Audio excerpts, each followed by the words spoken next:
Hello guys, welcome back to the channel. Today we are in Bengaluru to dissect the disastrous performance of Team India against New Zealand in the first test match. I would certainly say that this has been India's one of the most humiliating test defeats, especially at home since 2017. If you remember the Australia tour of India in 2017, especially the Pune test, Australia routed India for 105 and 107 in both the innings, and Steve O'Keefe claimed magnificent 6 firsts twice in the match, and Australia won that match by a whopping 333 runs. Well, that's a story for another day, and here are my 8 biggest reasons why India lost so disastrously against New Zealand in the first test match. Watch the full video. Well, everyone agrees that India made many mistakes throughout the match, but they don't realize that they made their biggest mistake even before the match had started.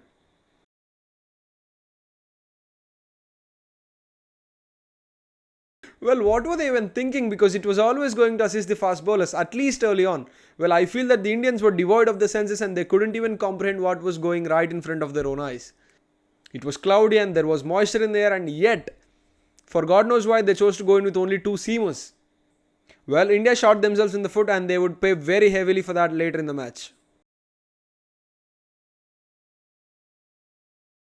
If misreading conditions was a brain fade, Rohit Sharma went a bit further by opting to bat first against a rampant New Zealand side who were feeling right at home in those conditions. It felt like the Indians were almost devoid of their senses and they couldn't even comprehend what was going right in front of their own eyes. Because day 1 was completely washed out and the wicket was under the covers the whole time, and come day 2 the wicket was sticky, the conditions were perfect for fast bowling, it was gloomy, it was cloudy. Practically every single sign in front of Rohit Sharma screamed that it was a bowl first wicket, and for some reason Rohit Sharma just had to bat first. And he paid the price for that. Very heavy price.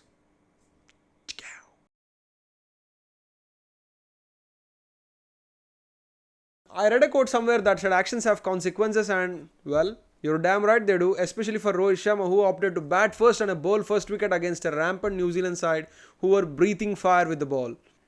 And in no time, India were routed for just 46 runs by New Zealand, who were just absolutely phenomenal with the ball. And if that wasn't enough, India also bagged home a shameful record that says that their 46 runs is the lowest ever total by any team in Asia. And that includes Pakistan, Sri Lanka and Bangladesh. Well, it can't get any worse than that, can it?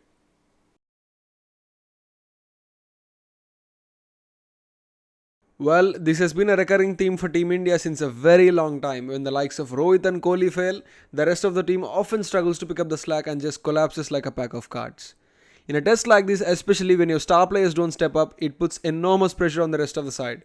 Usually champion sides find a way eventually, but India unfortunately couldn't and didn't, and thus it was a very swift collapse from 31 for 3 to 46 all out.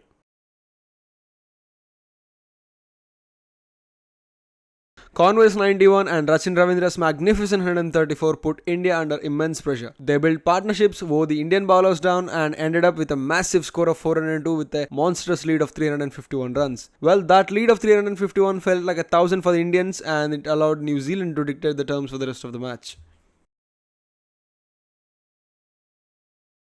Well, kudos for India for actually trying to make a match out of it even after getting bundled out for just 46 runs in the first innings. Not many teams can even dream of fighting back from that position, but India, being a champion side, did the very best they could. India did astronomically well in their second innings when compared to the first innings, thanks to Sarfaraz Khan's magnificent 150 and Rishabh Pant's heroic 99. They both were absolutely brilliant to watch, but India were already so far behind in the game. Yes, they fought hard, but in the end, all they could muster was a lead of 106, and that just wasn't going to be enough on any kind of surface. Well, Jasprit Bumrah was a force of nature in that last innings because it seemed like he was going to get a wicket with every single ball that he bowled. But the worst part for India was that Bumrah was fighting alone. With only 2 seamers in the lineup thanks to Rohit Sharma, the support just wasn't there for him. Another big mistake was not using Ashwin enough in the 4th innings when New Zealand chased. The pitch was offering plenty of support for the spinners, but Rohit Sharma just couldn't see it. I don't know why. I am not saying that Ashwin could have won the match for India, but in India, stranger things have happened. In these conditions, he could have been the difference maker, but for some reason, India just didn't use him enough, and I feel like that's a missed opportunity. And that's it, guys. This is how New Zealand managed to win their first test match in India since 1988. Until next time.